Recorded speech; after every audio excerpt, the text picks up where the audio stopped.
Shejti ditës 6 tetor. Shën Bruno.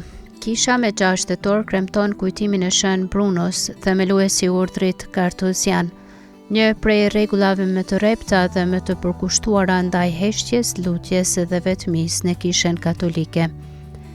Rinia dhe formimi. Shën Bruno lindi rreth vitit 1030 në Köln të Gjermanisë. Për fëmijërinë e tij dihet pak, por burimet historike flasin për një formim të shkëlqyer.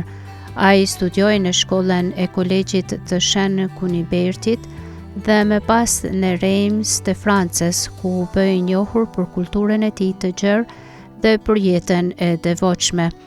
U shugurua me shtar dhe u bë kanonik i katedrales së Reimsit, ku dha mësim mbi artes liberales dhe teologjin. Në sensit e tij respektonin shumë, ndërta ishte edhe i ardhshmi Papa Urbani II. Megjithse i suksesshëm si profesor dhe klerik, Bruno ndjente një thirrje më të thellë për jetë më të pastër dhe më të përulur. Ai u bashkua me përpjekjet e Papës Gregorit VII për të pastruar Kishën nga korrupsioni dhe për të forcuar disiplinën shpirtërore. Themeli i kartuzianëve.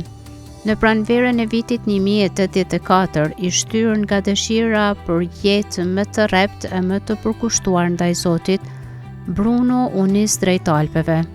Në një zonë të ashpër dhe të bukur në lartësinë Le Grand Chartreuse, ai themeloi së bashku me 6 shokë të tij kartuzianët e parë, që u bë qendra e një tradite monastike të përqendruar në heshtje, lutje dhe punë të përvujt.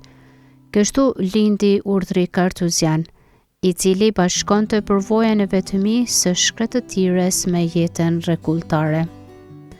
Kartuzianët jetojnë në qeli të veçanta, në heshtje pothuajse të plot, duke kaluar ditët me lutje, punë manuale dhe meditim.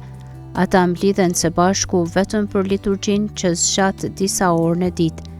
Jeta atyre shënohet nga rreptësia, nuk hanë mish, flen në dyshek të thjeshtë dhe në vdekje varrosen pa arkivol të mbështjell vetëm me një copë pëlhur.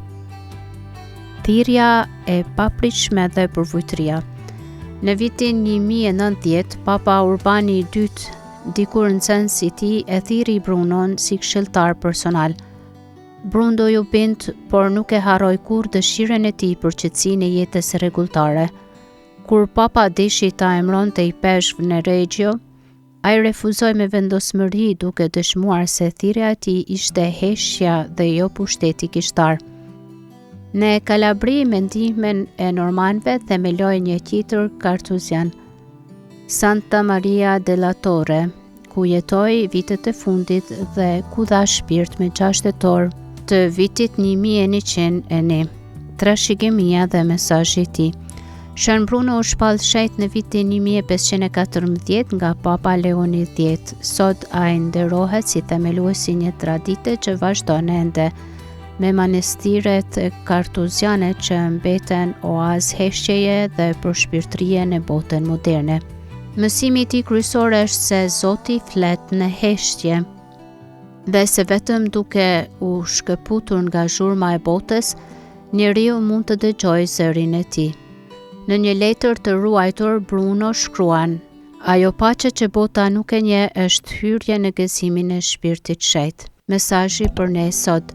Në një botë të mbushur me zhurmë, Bruno na kujton vlerën e heshtjes dhe meditimit.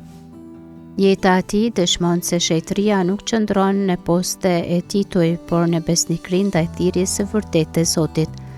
Ai është shembulli i përvujtërisë që zgjedh heshtjen në vend të lavdisë dhe lutjen në vend të pushtetit. Shën Bruno është figura e njeriut që mes dijes dhe karrierës së suksesshme zgjodhi të bëhet nxënës i heshtjes së Zotit. Ai na thret edhe sot të gjejmë brenda zhurmës së përditshme një vend për qetësinë, për t'u hapur ndaj gëzimit të shpirtit shejt.